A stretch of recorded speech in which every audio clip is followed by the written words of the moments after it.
Mauti ilifanikiwa kuangusha watu mashuhuri mbalimbali, watu wenye nguvu mbalimbali, watu walioweza kujivuna, wakina Farao.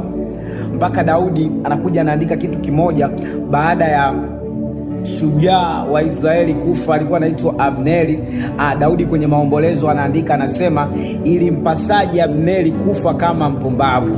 Kwa hiyo pamoja na ushujaa wake, lakini mauti bado ikawa mwisho wake. Lakini mauti ilipokutana na Yesu mauti ilipokutana na huyu mwamba, kuna picha tofauti na kuna maandiko tofauti yanakuja kutokea kuizungumzia mauti, kwa sababu ilikutana na mwamba mmoja. Neno moja ambalo nalipenda sana, ukisoma Wakorintho wa kwanza 15:54, tasoma ile B, anasema hivi, tasoma ile B, anasema hivi: hapo ndipo litakapokuwa lile neno lililoandikwa, mauti imemezwa kwa kushinda.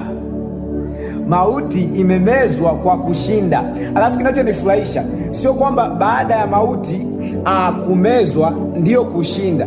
Yani kule kushinda ndo kumemeza mauti. Alo, Yesu ni mwamba sana. Ukisoma mstari wa 55 anasema hivi: kuko wapi mauti kushinda kwako? Uwapi mauti uchungu wako? Yani Yesu ndio alifanikiwa kuuliza mauti maswali magumu, hadi mauti yenyewe ikashangaa, huyu ni mtu wa namna gani hivi? Unajua kwamba Yesu kaburini hajakaa yani kama maiti.